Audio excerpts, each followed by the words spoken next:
Greetings and welcome to the finale of the Minus Legitium. Today it is our honor to be teaching you all about the games. We will do our best to touch on topics such as where the games are held, the morning and afternoon games, Augustus and his role in the games, who the crowd is, more about the gladiators and who they are, what they wear, and how they fight. Yeah, we would like to thank you for joining us this day, and we hope you enjoy the show. Yes, thank you, Jalen. It actually turned out to be a beautiful day here in the forum. I would agree, but I personally prefer the amphitheater or Sapia at the campus marshes. Yeah, the Sapia is actually very beautiful now that Augustus had Agrippa renovate it. Yeah, well, the architecture is amazing, but I think the best part is that he helped the Roman people get a lot of jobs, and it helped to revamp and make the place look better.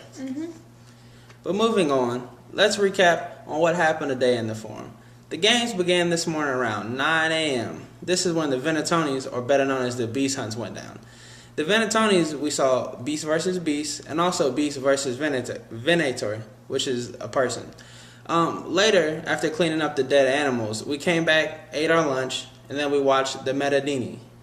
Yeah, I don't know about you, Jalen, but I just have a hard time watching the public executions during lunch because it always seems to ruin my appetite. Yeah, but I mean, somehow the crowd likes doing it. But later we're going to see more gore with the gladiator fights, of course. But a fun fact about the gladiator fights, it was originally a combat, was the ritual for a response to the death of a prominent member of the community. Very interesting, Jalen. Now, talking about the crowd, we have around 60,000 people here today. Mostly men, however, because the women are not allowed to watch the gladiator fights unless they're in like the nosebleed seats. I know this raises some debate for the feminists, but it's something we got from Olympia because the men had nudity in the Olympics. Well, I am glad that some of the women have joined us here today, but I think I'm even more proud of Augustus for the way he protects the Roman people. I mean, he does have guards walking around the city and watching the houses, making sure people don't get robbed while they're at the game. Yes, I would agree. It would be terrible to come home from the long day at the games and find your house looted. Way to go, Augustus. Yeah. I mean, now, Gabby, but don't get too excited. I'm sure some of the people aren't happy with him today because of the new seating arrangement he had, placing the senators in the front right next to the action. I don't think it's a very good way to get the plebs' vote on this one. Yeah, however, I do think that a lot of the plebs are actually interested in the free handouts, free food, and prizes. That's one way to win my vote. Yeah, well, that's for sure. But we should be thanking Augustus anyway because he is the one who is throwing the games for us. Now, let's just go back and see what he has to say about himself on this one. I have gave 3 gladiatorial games in my name and 5 times in my son's name and my grandson's. I presented games in my own name 4 times and 23 times in place of the magistrates. Some 10,000 men died in battle to the death, but I was the first to present the game for Mars. That is true. We would not be here if it was not for Augustus. I'm glad he's here as well. Augustus himself has been known not to let ill health and danger prevent him from appearing at the shows, but he had to be carried out on a litter one time. Yeah, well, he is a dedicated spectator. He also has been known to participate as a patron and a prize giver. He also gives away special prizes and gifts that he's paid for with his own money. I'm so glad to hear that about Augustus, but let's get back to the gladiators. They have not had it easy the past year because they have been training very hard for this day, and now their time has finally arrived. Yeah, finally. But let's give a big shout out to the Doctores, especially the Doctore Sectorium, for their help with all the training. Their specialties in swordplay, footwork, and different kind of weaponry. They've really helped the gladiators become their best. Oh yeah, and the Doctores don't play around when practicing. They use wooden swords that are heavy enough to mimic a real sword, and they even have men working on their buckler thrusts and their wicker bucklers. Yeah, with that kind of training, these gladiators should be prepared for anything, and they really have a huge advantage in the arena because of it. I agree, Jalen. Now, today, we're just going to see who has really trained the hardest and is prepared for anything and to really see what they're fighting for. I definitely agree, Gabby. And knowing what they're fighting for is a huge factor here today because there are many different types of gladiators. There are prisoners of war who are fighting for their freedom. There are condemned criminals. along with slave gladiators who are fighting for more of a personal kind of freedom.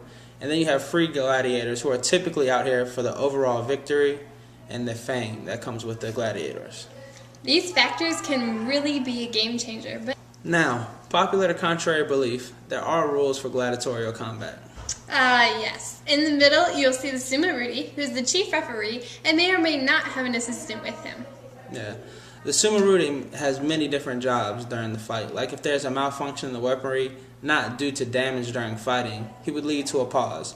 As well, if the fight gets very long, he'll pause the match so the fighters can rest for a minute and perform at their best. The Sumo-Ruti also has the ability to stop the fight if a gladiator has too big of a wound, or is usually down to the decision of life or death. Yeah, but each fighter has a preference that's going to help him or hurt him today in the battle. There are two kind of categories known as light armored and heavy armored. Yeah, there are many different preferences and many weapons that the gladiators will use coming from their different backgrounds, especially if they're a prisoner of war. Definitely. Well, I mean, there are many different types of fighters known as the Samnite, the Thracian, the Hocopolymus, the Secutor, the Equid. But today we'll be witnessing the classic rivalry between the Murmillo versus the Thracian. Now, the Murmillo is a Greek word for a saltwater fish. He actually uses a body shield and has a sword from the Roman infantry with a big helmet decorated with a scale going down the side. He is a heavy armored, and it may be harder for him to move around with all of his stuff on. Yeah, and his opponent, the Thracian, is also known for his light armor. But in order to be light armored, you must use a lot of skill because the shield isn't as big, and you don't have as much armor on. So that can be an advantage or a disadvantage. It's not working anymore.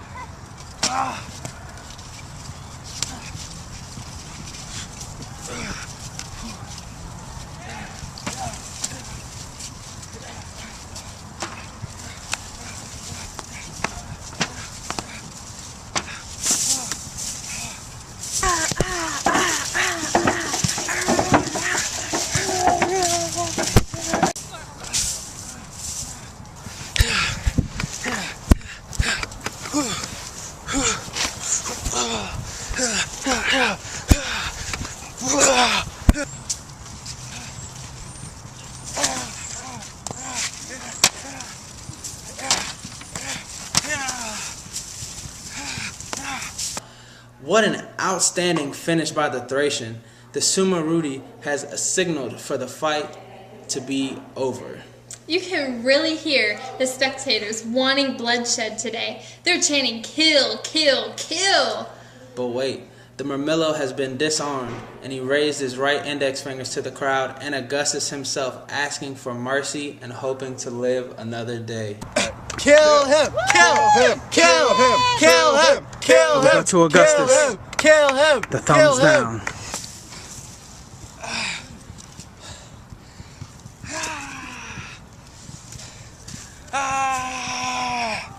And Augustus gives the thumbs down, and the Thracian delivers the final blow, and the crowd goes wild with excitement.